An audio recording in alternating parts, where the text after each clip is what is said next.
Hello, hello. This podcast is made possible thanks to very kind and generous donations from my listeners.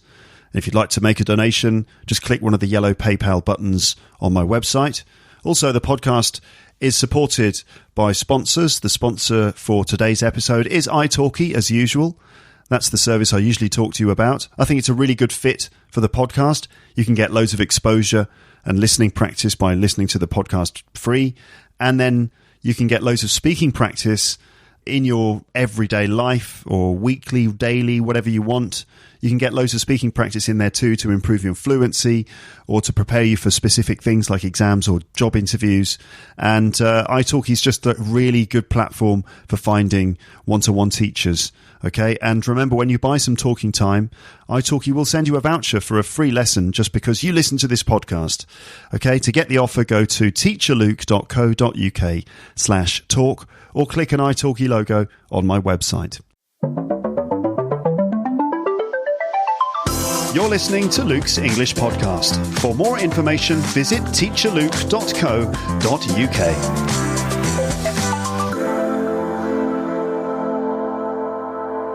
Hello, folks, and welcome to the podcast. It's International Podcast Day today, Monday the 30th of September 2019. That's when I'm recording this, and it's when I'll be publishing this episode as well. So if you're listening on the 30th of September, then, you know, yay, nice one. It's International Podcast Day. This is a day when we are supposed to celebrate and promote podcasts as a medium. And there's not a huge amount for me to say, except that, podcasting is great. I'm really happy to have my own podcast. I've been doing this for 10 years, and I fully believe in the podcast as a medium. And I listen to loads of podcasts as well. And so, just basically, podcasts are great, aren't they? They're a fantastic way to learn English and to get, tons of listening into your life. I mean, years ago, we didn't have these possibilities. There was a time when it would have been really difficult to get good sources of spoken English, in accessible audio formats.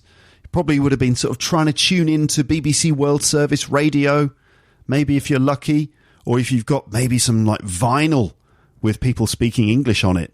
It must have been so hard to get audio recordings of people speaking English just a few decades ago.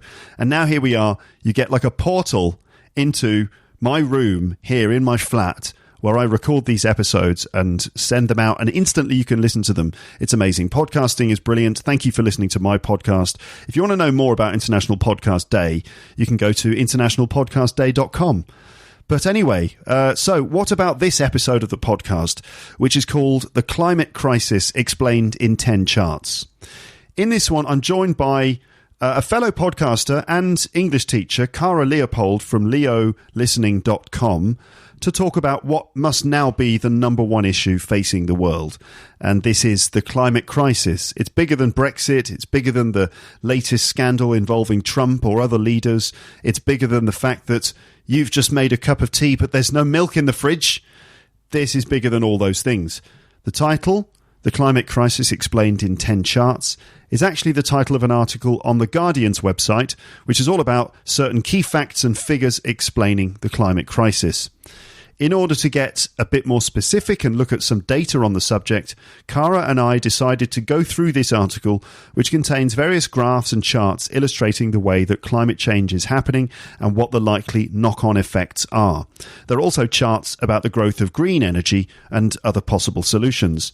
In terms of learning English, there is language here to look out for. Obviously, there's the language we use to talk about the climate, changing weather systems and other aspects of the issue, but also you're going to hear us using language to describe data, charts and graphs, which is very useful if you have to write reports in English or when you write the Writing Part 1 task in the academic version of IELTS.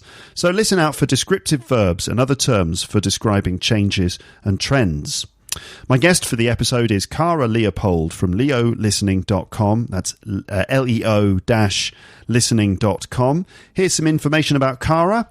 So Cara helps intrepid travellers and adventurous expats improve their English listening skills through movies and TV shows so they can understand native speakers even when they talk fast.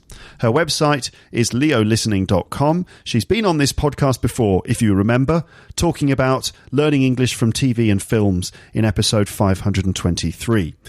So, in this episode, first, Cara and I talk about our personal experiences of recent changes in the weather and our concerns for the future, and then we get stuck into the article. You'll find a link to that article on the page for this episode on the website. You can hear us describing the charts, so it might be good for you to actually look at the charts that we're talking about, and you'll hear us discussing the significance of the data. So let's get started. All you have to do is keep up with the conversation and spot the useful bits of vocab. I will speak to you again on the other side of this conversation, but now, here we go. Hello, Cara. How are you today? Hi, Luke. I'm all right. How are you? I'm fine, thanks. It's been raining, which makes a change because it hasn't rained for a little while. And it kind of poured down with rain today. And there was that kind of smell that you get when it rains after a while, when it hasn't rained for a while, you know? Yeah, I think I know what you mean. Yeah, that rain smell. There's that rain smell of it. You know, it's been dry for a while and then suddenly it rains and then you get that kind of rain smell. And in Paris, it's good and bad. There's good rain smell and there's also kind of bad rain smell as well when you get the sense that sort of like stuff has been washed out of the kind of drains and things. It's a bit disgusting. But then when you're out in the countryside, you're kind of more in the countryside, aren't you? Well, I'm in a city, but yeah, it's like more rural here. Yeah.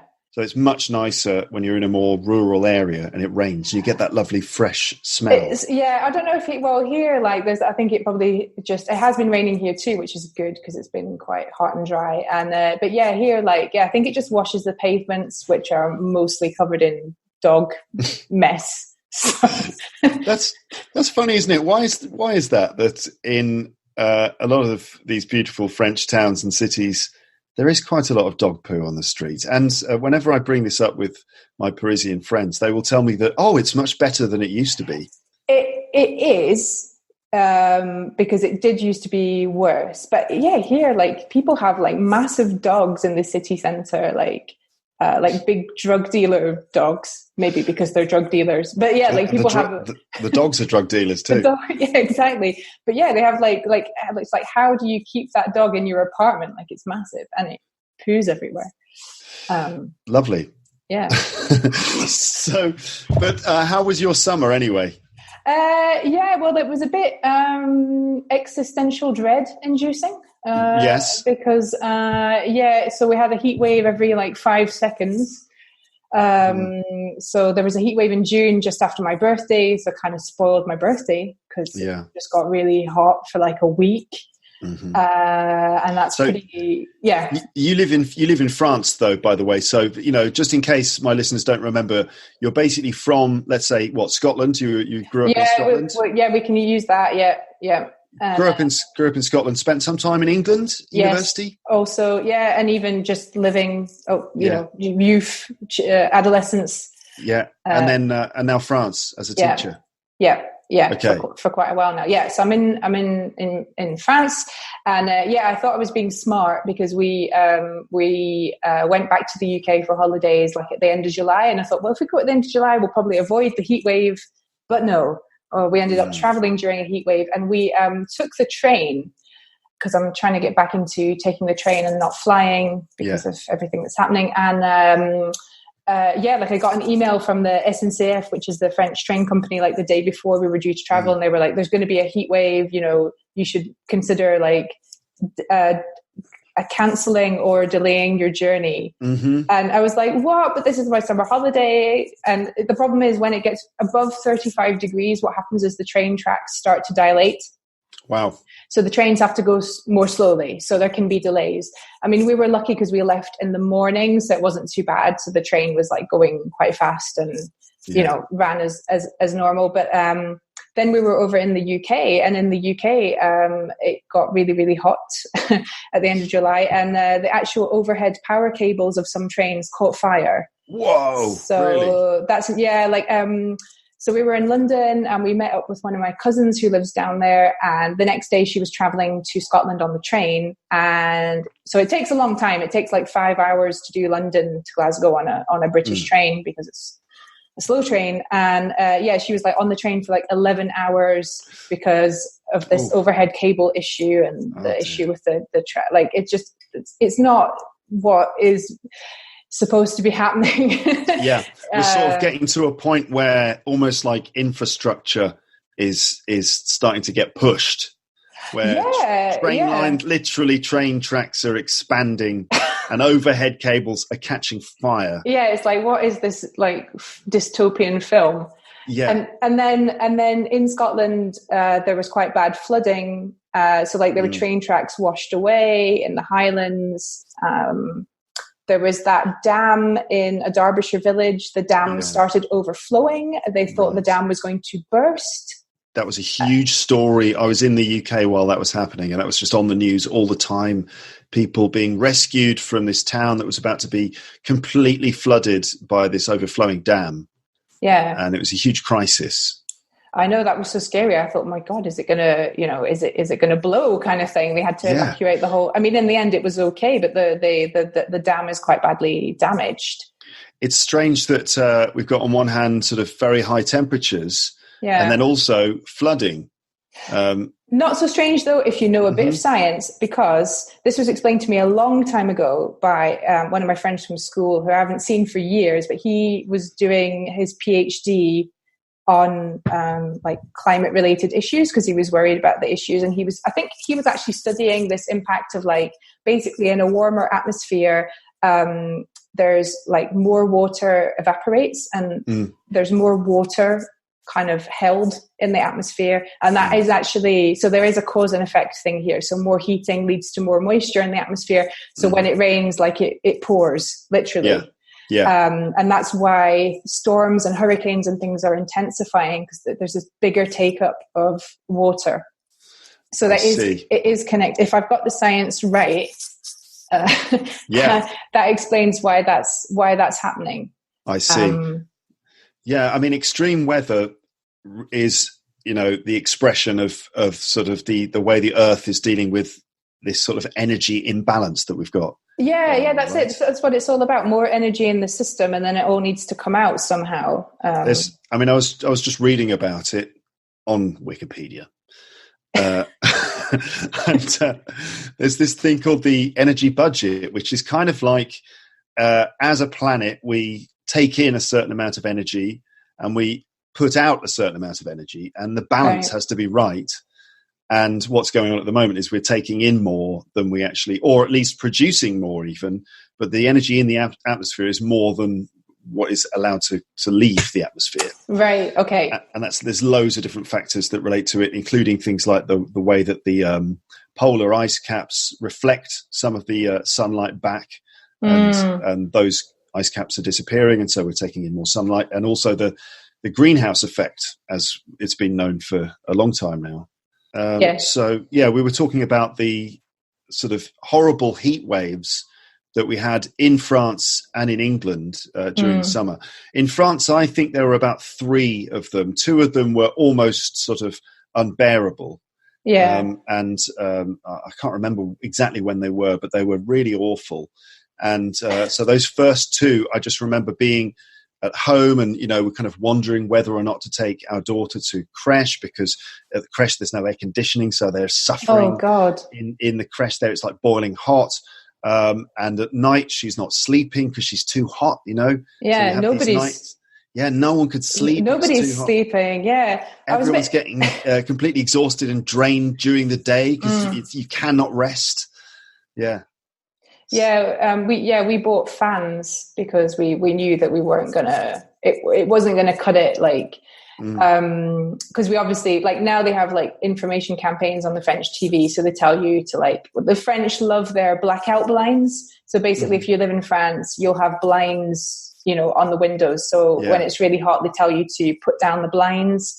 and during the day to not let the heat in. So we obviously do things like that, but even so at night, I think the big issue was the temperature not dropping enough at night. Yes. And the building storing heat.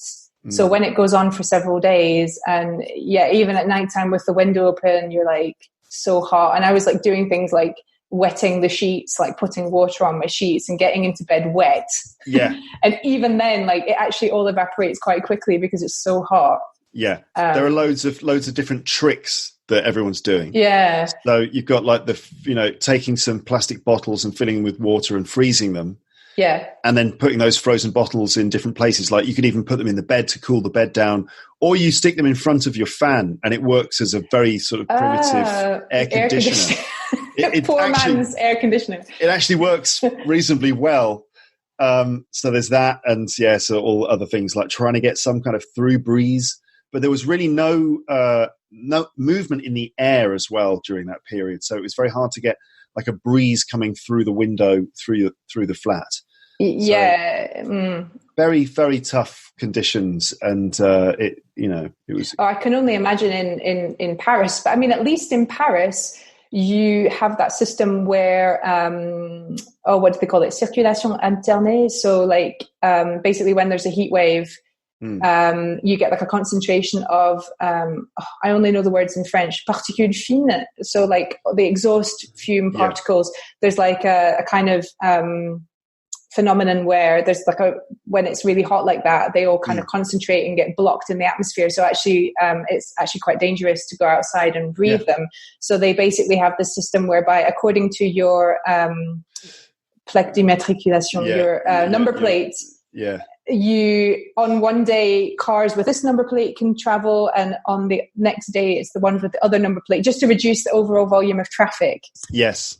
And where I live, they don't do that. So we're in a city of 120,000 people. I think the traffic here is terrible for the size of the city.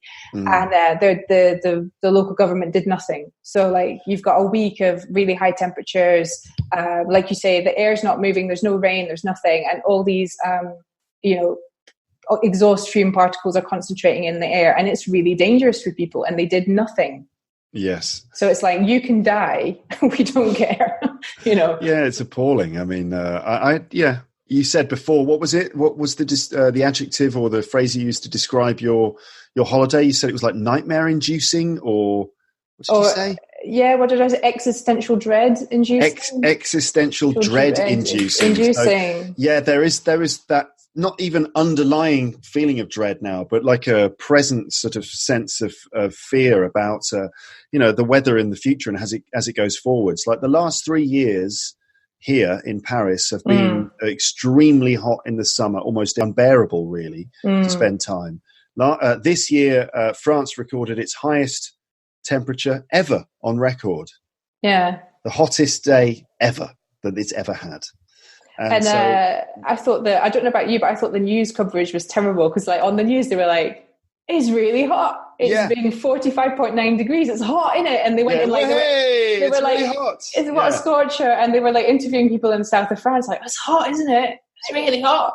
And like, there's no context. Like it's like, hang on a second. Like, it's not something to get excited about. It's like, whoa, we broke another record. Yay. Exactly. Like, hello. Yeah, some of the news coverage in the UK was a bit like, "Well, hey, it's really hot again! Yay, everyone's going to the beach." Like, you may be missing the point slightly.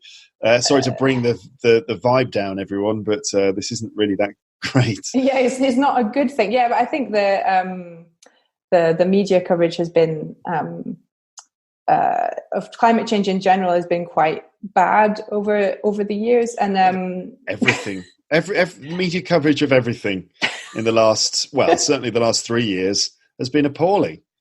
Everyone agrees it's so funny. Like everybody on all sides of every debate has agreed that the media coverage is terrible. We're sort of swinging dangerously close to Brexit territory here. We'll swing back. I mean, we can come back to that maybe because it might. How to shoehorn in Brexit to single. It's not difficult, is it? I mean, God, it comes up in every single conversation I have with anyone now because I'm like the token English guy in town. So every French person I talk to, they're like, "Oh, what about Brexit then?" and like stuff's happening, and people are texting me going, "What's happening?" And right. I was having my hair cut the other day, and of course, we just talk about Brexit. We talked about it last time, and so he's literally cutting my hair. He's like, "So, hello, what's going on?" I'm like, "What with Brexit?" He's like, "Bah oui." It's like automatically he talks to me about it. So anyway, we were talking about record temperatures. Record temperature, yeah. As it go, what's the next 5, 10, 15 years? What are they going to be? I know it's really, well, I'm like dreading the summer. Well, I mean, that's like when I got back and I was getting back into working, I wrote an email to my newsletter list and I just brought it up. I was like, I'm not enjoying the summer now because I just don't know what's going to happen. And it used to be my favorite season, and now I'm worried about it. And I just wanted to sort of get the feelings out. We've all got feelings about this now because we're seeing sort of strange things happening. And then it got me thinking about, well, what can I maybe do at my little level to kind of talk about it more. So I think the big thing is talking about it, because for a long time I think everybody's kind of not wanted to talk. It's not really something you want to bring up, is it? Like, oh, that climate change, perhaps we'll all be dead in 50 years. Yeah. There's I started getting really worried about it, like as a young woman. I'm still a relatively young woman. I'm 34, and the stuff we're seeing now, I thought maybe I would see it when I was like 54, 64. I thought I still had time. Turns out we don't. But yeah, I've been worried about it since I was about 20, was when I really started, 19 or 20, I really started getting into, what the hell's going on with climate. Because I already thought the weather in Britain was getting weird. Because, I mean, the weather in the UK is weird anyway, but it seemed to be getting weirder. And, but yeah, I've had pushback from people, like, for wanting to bring it up, or, really? for several years I didn't fly. I did all my trips by like train or sometimes by the car. And, people think you're a real like weirdo. Like an alternative lifestyle kind of weirdo. And it's like, I'm going on holiday. Like, what's more normal than that? Like, I'm a middle-class person from a rich country. Like, I go on holiday. It's just that it takes me ever so slightly longer on a nice air-conditioned train. Yeah, I much prefer traveling by train than by plane myself. Anyway. Oh yeah, it's much more pleasant. But anyway, that's beside the point. So anyway, I've been worried about this for a long time, and I've gone through different stages of feels, from being really worried and then maybe not so worried and maybe focused on other things, or maybe a bit nihilistic, like what's the point, we're all going to die, or hopeful or angry, or I think it's a real emotional roller coaster. And sometimes I feel really guilty because I'm like, I haven't been doing enough. Maybe I should have been Greta Thunberg of my generation, and then I would have saved the planet. I go through all kinds of emotions, but there's no real like, this has never happened before, something on this scale. There's no like blueprint or playbook for how you're supposed to feel or react, or so I think it's quite normal to like go through all kinds of different feelings, and I think now it's totally legitimate to be like really worried. Yeah. But in a way it's kind of good, because I see people who I never thought would talk about environmental issues like discussing it and wanting to talk about it, and absolutely. Yeah, but it's a shame that it has to happen like when stuff is starting to get really bad. Yes, absolutely. Yeah, it's true. Well, better late than never, hopefully.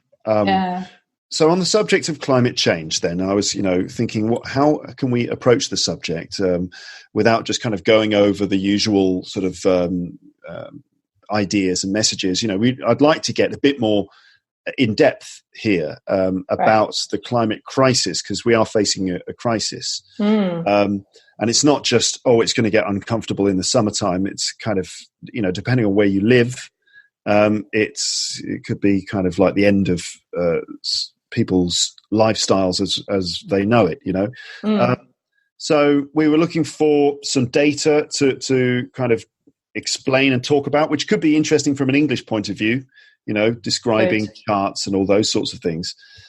So the climate crisis explained in 10 charts is the article that you suggested we look at. It's on theguardian.com. the climate crisis explained in 10 charts, from the rise of carbon dioxide in the atmosphere to possible solutions. So the subject is on everyone's lips now, finally, with, Greta Thunberg obviously is the famous activist who is getting so much coverage. She did a speech to the UN, was it yesterday? Yeah, did you see that? I cried when I watched it. It's really, it's emotional stuff. It's really kind of heart-wrenching. And it's funny, she says, you've stolen my childhood and my future. And I also felt, because she said the science has been clear for 30 years. Like I said, I'm 34. It should be sorted by now. Like, I should be able to get on with my life. And it's obviously much, much worse for her because her life hasn't even really started yet. Yeah. It's very chilling watching her deliver that address to those people in that way. I mean, she's so kind of it's hard to explain really, but the conviction that she has and the fact that she's just an innocent child. She's just a young girl who is stunned by what's going on and by the fact that no one's really doing enough to stop it. It's chilling. It sort of sends a chill down your spine. It's upsetting. It's shocking. We can talk about things like the climate strike and some other movements and things like that. True. I'm just looking at this first chart. So let's have a look at the first chart. What's the first chart? So we're going to. So listeners, we haven't actually practiced describing these charts yet. We just know that there are sort of about 10 charts here, and we're going to try and talk about them, but we haven't had a proper look at them yet. So we're going to be sort of attempting to improvise explanations of fairly complex scientific data.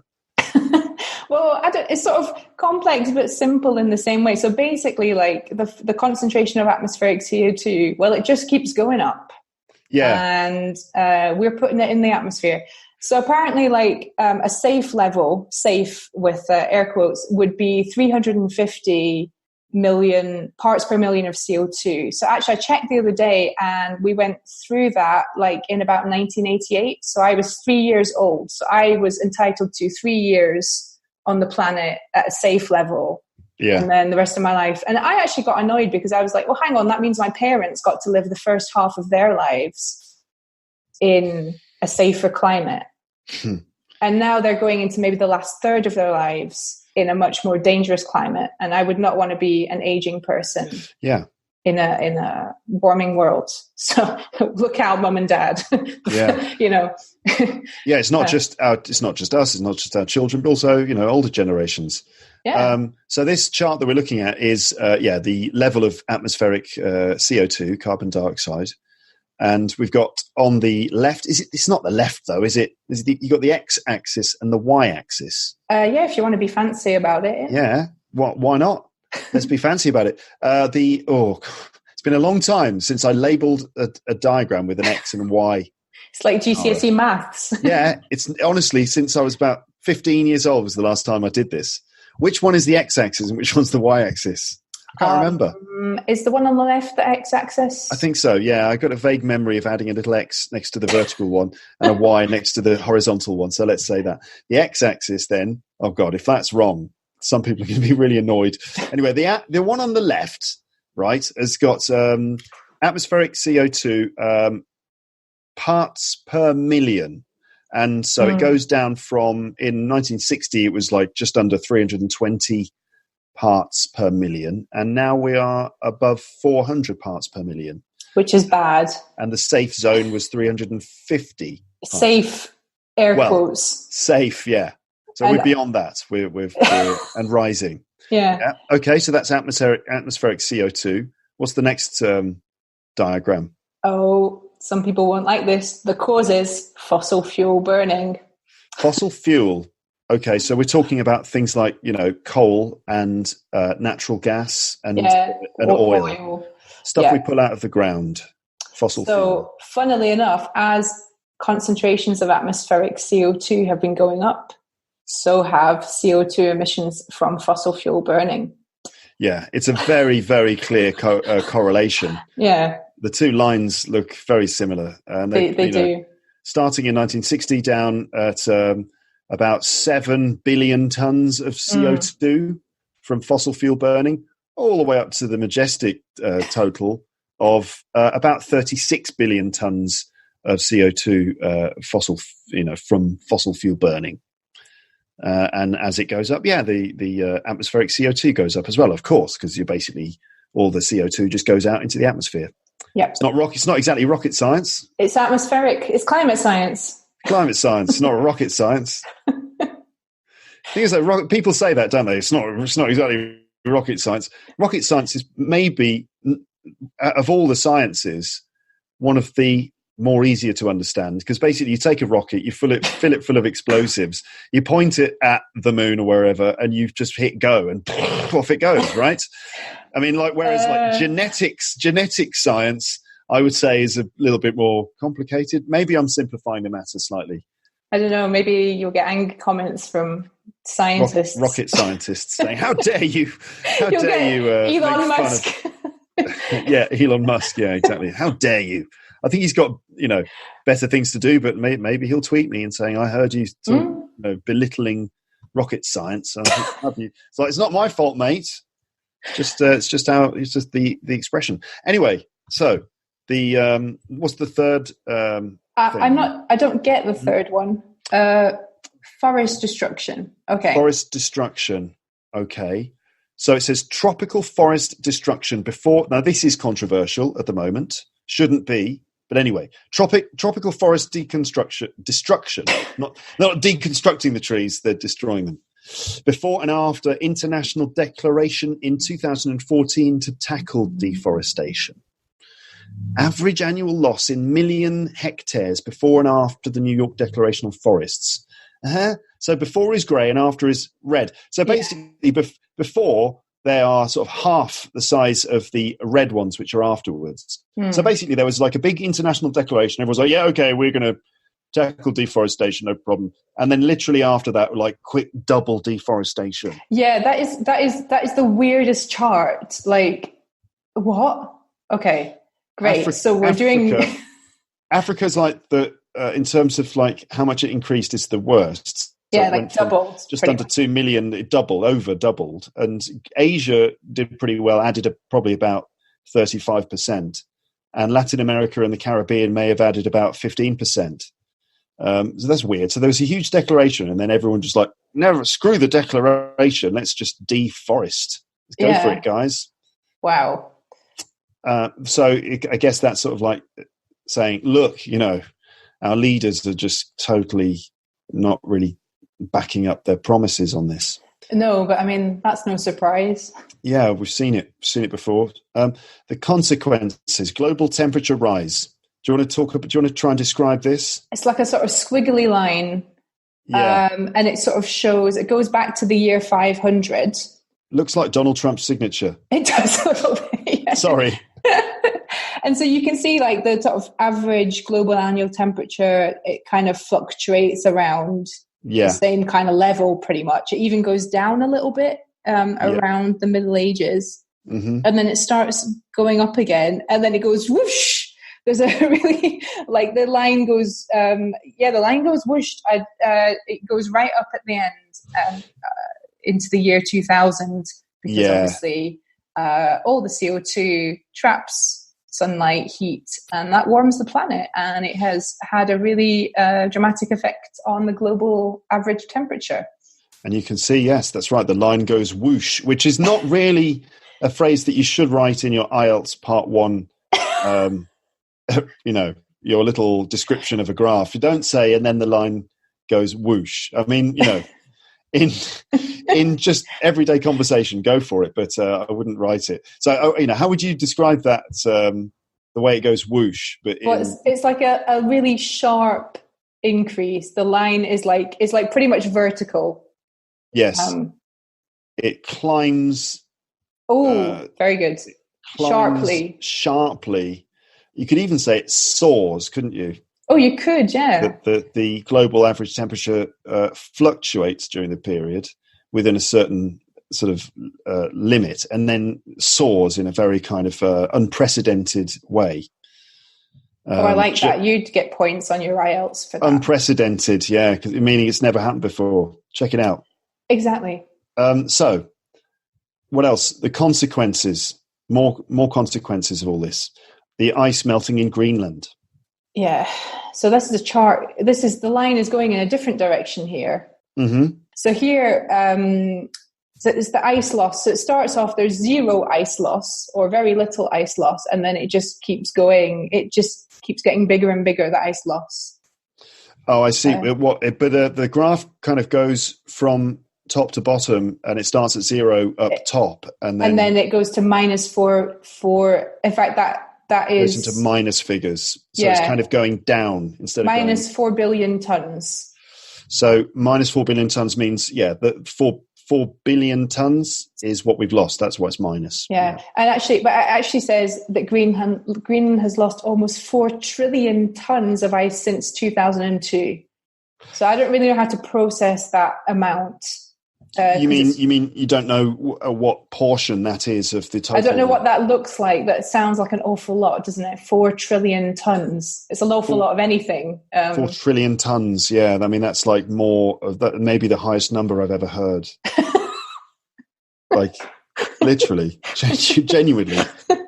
Think about it. Have you ever heard a higher number than that? Yeah, I think so. Can you tell me what it is? Bernie Sanders said that his climate plan would involve spending like 16 trillion a year for 10 years or something. He had some big numbers about spending. Yeah, like a lot of money or 100 trillion. A lot of the numbers thrown around about how to fix it are big. Yeah. Because obviously, it's a big situation. It's a big deal. Hello, this is me just interrupting the podcast at this point just to give a little bit of information. So you heard us there talking about 4 billion tons of ice which have been lost from Greenland since 2002. And we're just trying to come to terms with this huge number, 4 billion tons. Is that a lot? Well, it certainly sounds like a lot. What we need to know is how many tons of ice are on Greenland at the moment. So the 4 billion, like how much of a portion of the overall amount of ice is that? Well, I've just Googled it. And according to livescience.com, Greenland currently has 11 billion tons of ice. So 4 billion tons is a huge portion of that 11 billion total. So we're talking about really significant figures. So that the ice loss obviously is, again, in direct correlation with all the other trends that we're looking at. Yeah, God, that graph is really scary. I'm going on to the next one. Oh, no. It's totally scary. Look, another very similar line. Rising sea levels this time, going from zero, which I guess is like, there was no sea in 1993? Yeah, I'm not quite sure what that... Yeah, I don't really know what that means. And it even goes down to -20.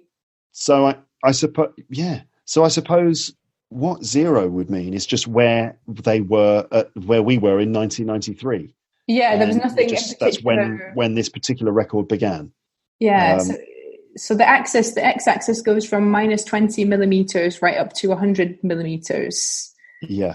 So yeah, we're about like maybe just under 100 millimeters of sea level rise.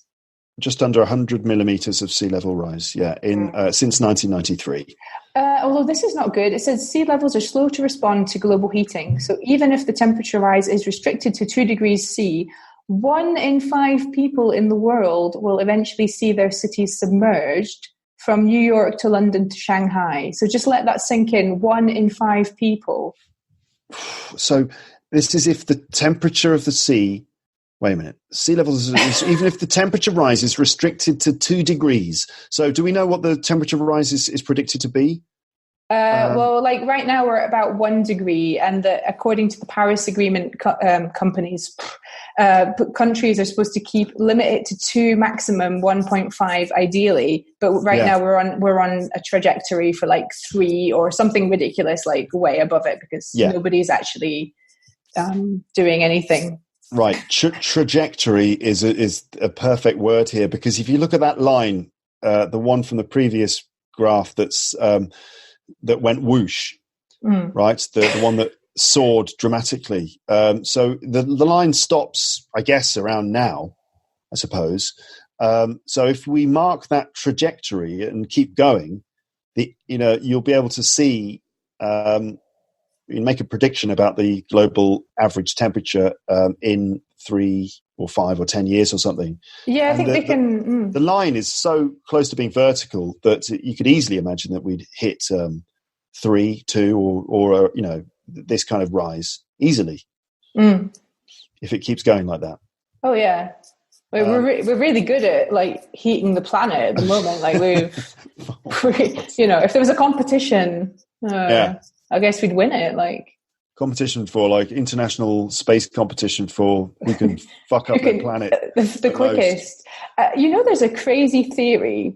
Sorry, I'm just going to go off on a tangent right now. There are lots of crazy theories. There's a crazy theory that the reason that we've never met extraterrestrials from like a more developed planet is that because let's imagine another planet where they also discovered fossil fuels and burned them and started heating their atmosphere.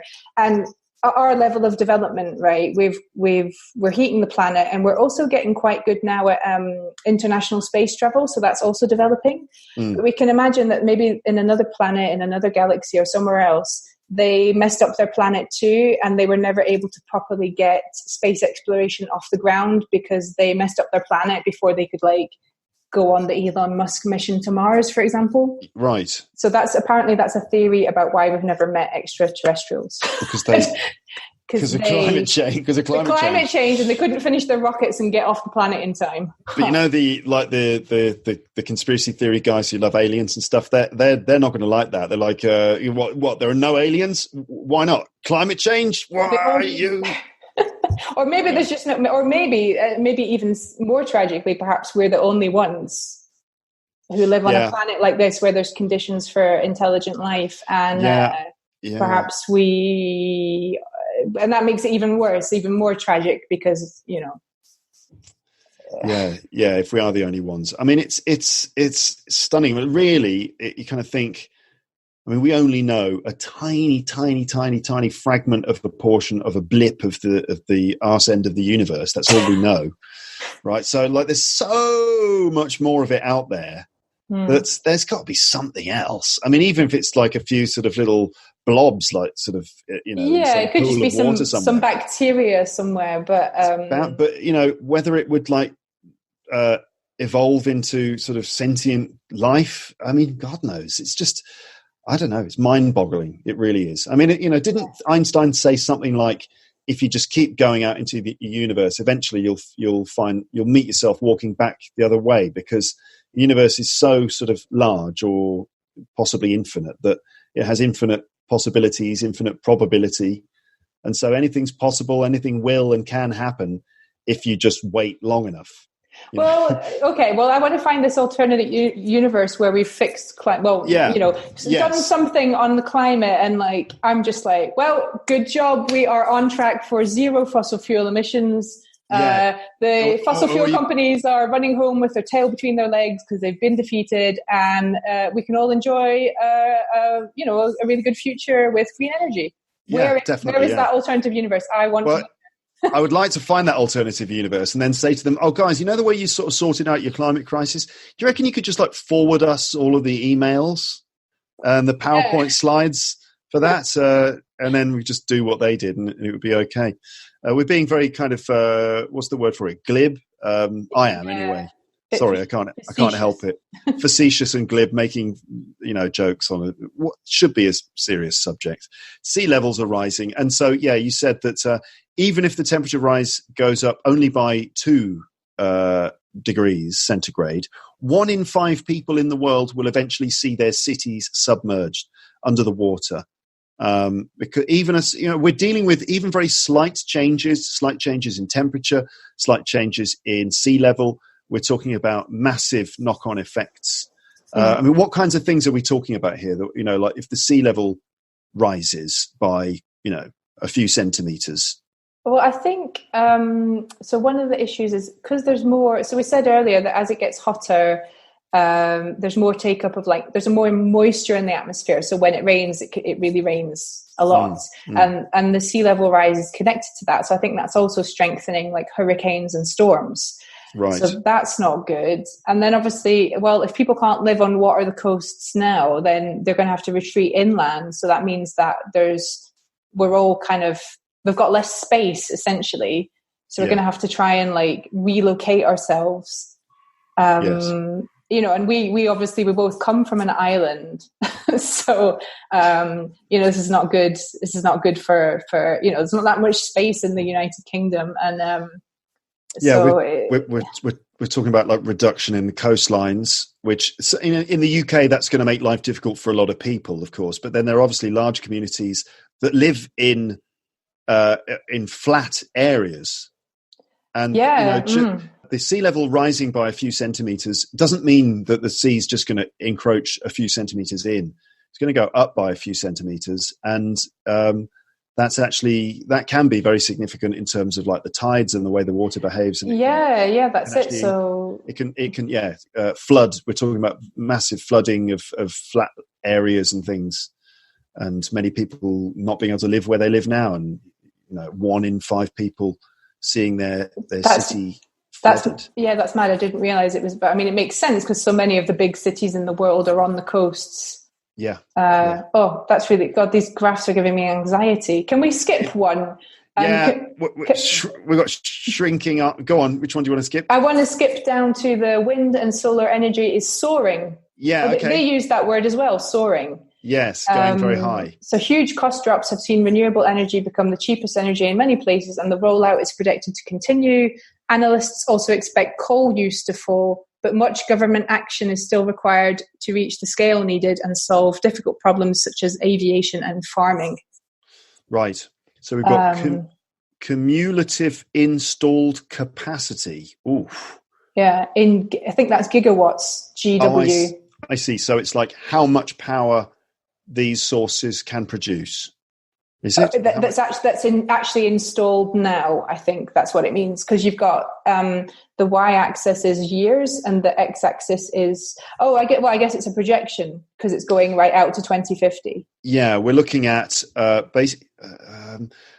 okay, so I suppose if it's like how much of our energy is going to come from different sources, you could say. I think that must be it, yeah. A breakdown of where the energy comes from. And coal is currently the top one, but it's predicted to go down long term. And wind is going to come up. There's like a dip in the wind there.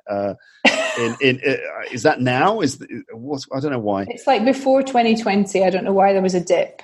Yeah. But generally, wind is going up, and solar power is going to go up a lot over the next. Solar, especially, yeah.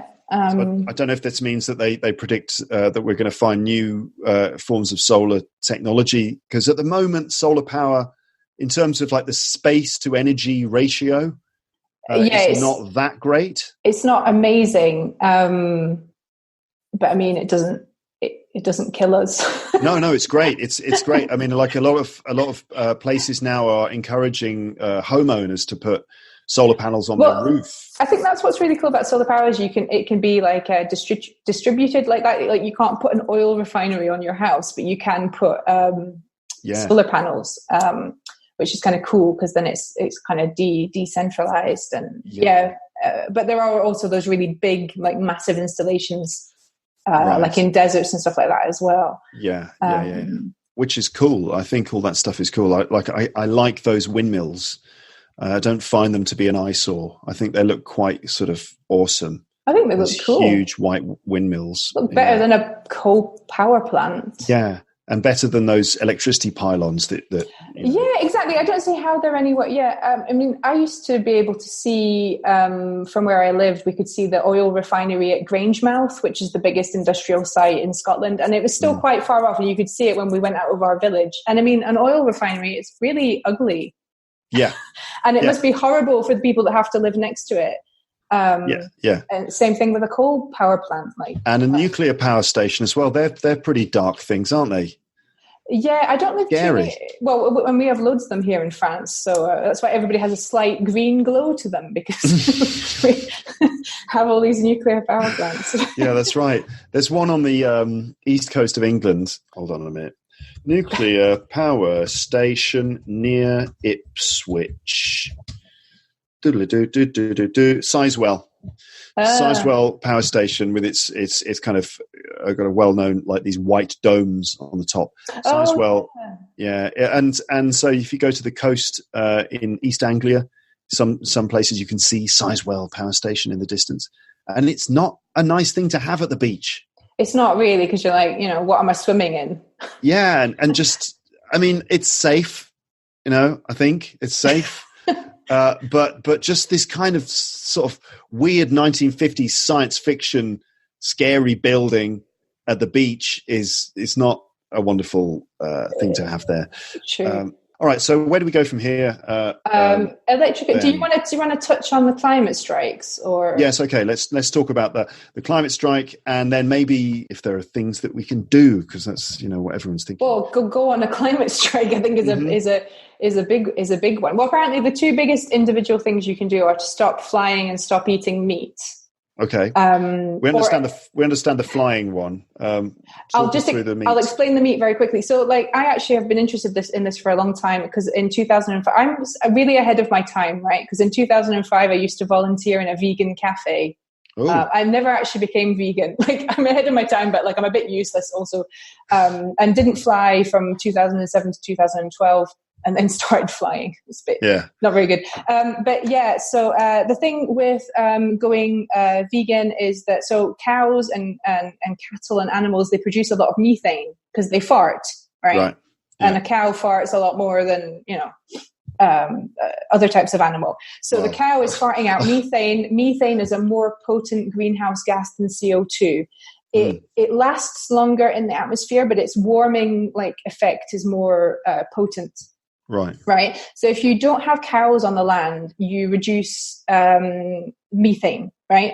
So agriculture, that's why agriculture is such a big contributor to greenhouse gas emissions. Yeah. So get rid of the cows, get rid of the methane. And then here's the kick. On the pasture where you had the cows before, you could then plant trees, and trees are a natural carbon sink because they absorb CO2. So actually there's a double impact if you stop eating meat, especially beef, because then you could rewild the land. And this is exactly what's happening in the Amazon. They're chopping down trees to put on cows. So the effect is doubly bad, because you get rid of your carbon sink and you put a farting cow on. Right. So that's why it's worse. So beef is the worst. Mm-hmm. Dairy is quite bad as well. So what I'm doing now is I'm going to stop eating beef, and I'm playing around with different types of milk. Almond milk, oat milk, rice milk, trying to figure out which one tastes best. Which one tastes best? So I really like almond milk. Yeah. And oat milk's not bad, but coconut and cashew didn't really do it for me. Not a bit too coconutty and cashew. It was weird. Yeah, I didn't really. Yeah, I thought it would be nice, but it wasn't very nice. Okay. And also, I was going to just add that also, not only do you have the animals out on to pasture on that land, but also you need to use a lot of land to produce the food for the animals. True, yeah. And extra land that then gets... exactly. And now we can just put the food directly in our mouths if we're not eating the animal. So it's actually a triple kind of effect. Yes. What about insects? Would you switch to eating insects? I'm sure I eat lots of insects by accident, because we always have mites in our cupboard, so I'm sure they end up in, our food. Yeah, and I'm sure, doesn't the average person eat 2 spiders a year? Spiders crawl into your mouth. I think if they were mashed up and I couldn't really see them, yes. But then aren't insect populations declining a lot? And this is also a bad thing. So maybe we shouldn't be eating insects either, because... Well, yeah. I mean, I don't know I didn't know that all the insects were declining. I know that bees are. See, the thing is, right, the worrying thing is that if we all start eating insects, then there's going to be some people, some posh people who start eating bees. It'll be it's a very rare delicacy, a bumblebee. You know, it's bound to happen. Like, even if we switch over to eating insects, there'll still be some bastards who are like, oh, you know, eating but I have to have bumblebees. My bee. It's my human right. Yeah, me too. If the insects were basically sort of turned into a kind of protein powder, which was then used to make other food, I would consider that like a, you know, like a steak made out, like a chicken breast made out of like wasps. You know, I'd consider it. I don't know if it'd be made from wasps, but you know what I mean, like just generic insect paste. Anything worse. But yeah, so that's why, you know, at least, you know, reducing your meat consumption, flying, you can look it up, like it releases an awful lot of CO2, and it's actually worse in the upper atmosphere, the effect. So if you can reduce your flights, do it, and then go on a climate strike and vote for people who want to bring in, you know, climate policies to try and fix this. Right. Yeah. Don't vote for those people who just basically just deny that it exists because they're being propped up by the fossil fuel lobbies and other vested interests. Exactly. The people who are the mouthpiece essentially for the fossil fuel industry, and don't read mainstream media because I think I don't know. What about The Guardian? That's mainstream media, isn't it? It is pretty mainstream, but they are making a bit of an effort because they have changed the reporting to they're calling it the climate crisis now, not climate change, and global heating instead of global. I don't like the way that they have talked about Jeremy Corbyn, so I'm a bit annoyed with them. Oh, are you? What, you're annoyed with The Guardian? Yeah. Yeah, because you know, The Guardian is like I don't want to talk about left wing, right wing, but The Guardian is one of the papers that has, I guess, been pushing the story as a very serious concern compared to some other publications which have a different ideological outlook, you could say. Yeah, the billionaire outlook. Yeah, exactly. Because, you know, all you need to do, it's not even very hard. It's not rocket science. All you need to do is look at the people who own papers like the Daily Mail, which is one of the most read and consumed papers in the country. Sadly, to understand where they're all coming from, why it is that they want the UK to smash out of the European Union. And, there it is again. Brexit. Oh God! Sorry, everybody. Sorry. Watch out, everyone. There's a bit of Brexit on the floor there. Yeah, but the fossil fuel lobby. I mean, if you don't know what they've been doing for the last 30 years, a really good podcast to listen to is Drilled, which is all about their climate denial campaign and all the time and money and energy and effort they've put into basically, you know, delaying any action and continuing to pump out CO2, leading to the demise of everything and everyone we love. So I just don't understand. Maybe they're going to turn out to be like reptilians from another planet sent here to destroy us. Like, because at this point, I mean, I do not get it. I just do not get these people and what they're doing. And for money, just for some money. Yeah, I mean, yeah, totally. Yeah. I mean, you know, I suppose a lot of people also, they just decide that they don't believe it. And, you know, you see a lot of arguments that made by people on social media and stuff against the suggestion that, you know, we're in a climate crisis. And, you know, they're just kind of basically plucking evidence out of their own experience. It's basically like, you know, I go outside and what about last winter? We had like freezing cold temperatures, colder than we've had for decades. You know, there's no climate change here. There's no global warming here. You kind of think, well, you know, you're not exactly a meteorologist. Yeah, or a climate scientist. I mean, I understand the responses. I mean, people are, you don't know what to do. People are scared. Like, denial is maybe a stage of like going through the process of like, you know, coming to terms with what's happening. But then there's obviously the sort of paid, bankrolled form of denial from the fossil fuel industry, which is some, you know, something else entirely. It's just to protect their profits. It's not because, you know, people really believe that it's not happening. I find it very dark and depressing just looking at the stuff that I see on social media. And you see one post about climate change and you scroll down through the comments, because I read the comments like an idiot on YouTube videos, and there's just a lot of comments from people who just like deny it for various reasons, and it's depressing really. But you know, positive things. Can we end on a positive note here? Well, what about a future? Let's envision a future in which things are slightly different. How could things be in the next few years? They could be really amazing. Like, I am so ready. I am ready for this transition. Like, I am waiting. Like, come on. I am waiting for my city to have fewer cars so that when I go outside and I breathe, I'm not sucking in filthy air. Yeah. So, like, I am waiting to see a city like full of bicycles, full of people in the streets, people reclaim the streets, with everybody able to, eat locally grown food, people looking out for each other and not just like going down the shops and buying crap. Mm-hmm. And maybe a future as well where we can work a bit less and share more. I think it could be great, like with more trees, more tree planting, fewer animals that are eaten for food. It's possible. It's absolutely possible to run the world in a more positive way. Exactly. And I don't know why people are like, it's all about sacrifice and blah, blah, blah, blah, blah. And it's just like, going on holiday by train is awesome and you should try it. It seems so trivial, some of the things that we would need to change. And it's just like, when you see what's on the other side, if we don't change, it's like, when civilization has collapsed, you are going to say, oh yeah, maybe I should have like given up my SUV and had fewer burgers or something, Yeah. Yeah. I think we need to get excited about like what it could be, rather than all this, it's going to be sacrifice and hardship and blah, blah, blah, blah, blah. But it will be if we don't do anything.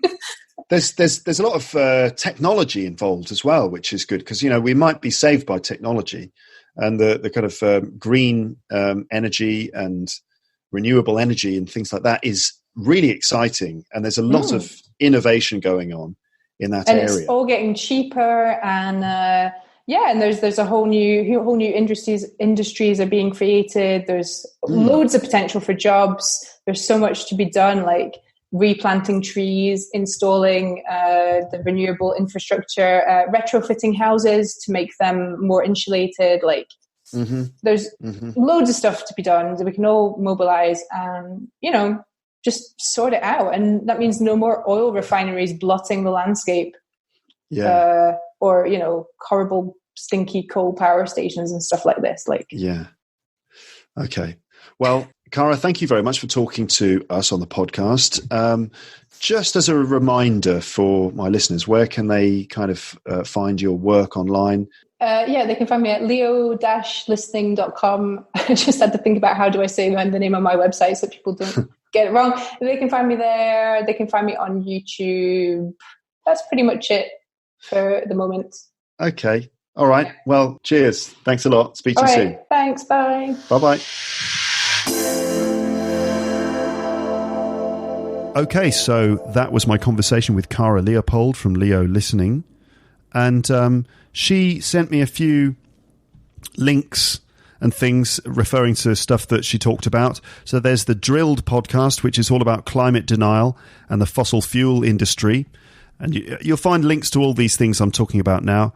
There's also the theory that I think she heard on the Sam Harris podcast about how we potentially haven't come into contact with aliens yet, because if they are also using fossil fuels on their planets to fuel their sort of technology, that there's a chance that they've also polluted their atmospheres, that there's a kind of a point at which if you exploit the fossil fuels of a planet to a certain extent, then it kind of start to reverse the kind of benefits of being there, or you destroy the environment. I don't know, something like that. But anyway, I think it was on the Sam Harris podcast. You can find a link to that.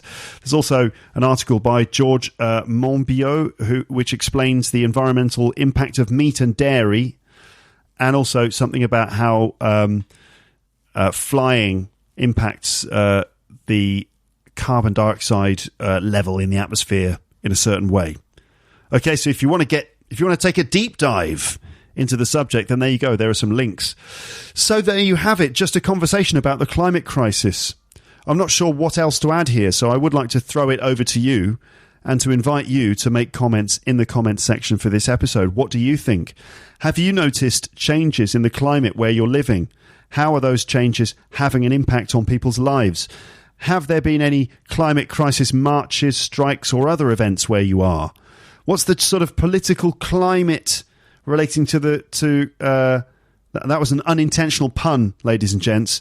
What's the political climate relating to climate change where you are? I mean, what's the sort of the overall political status quo relating to climate change? Does your government sort of take a proactive stance on this, or does your government basically just sort of deny that it's happening and try to play down all the fears?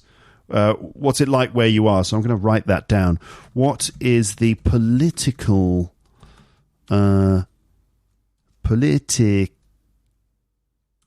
climate regarding climate change where you are? See what I did? See what I did there? I spelt political wrong. That's what I did. Okay. Are there any things that you're doing these days in an effort to play your part in the fight to reverse climate change? What are you doing? You don't have to just go in and blow your own trumpet, but, I'm genuinely interested to know what people are doing out there to try and, play their part. And generally, what are your thoughts? I would very much like to know. You can leave your comments, as ever, on the website. Just scroll down. There you go. Comment section. Boom. Did I really just say boom? I did. That's like a thing that people say these days. So just scroll down. It's a bit like saying Bob's your uncle, I think. Yeah, it's like the cool young sort of thing that people say, like, YOLO, that's what she said, like boom. So, yeah, you just use boom instead of saying Bob's your uncle. Bob's your uncle, which is like, first you do this, then you do this, then you do that, and Bob's your uncle. But you can kind of do it with boom as well. Like, how do you subscribe? Just stick that cursor over that like button and make sure you click the notifications bell, and boom, you'll be kept in touch, that kind of thing.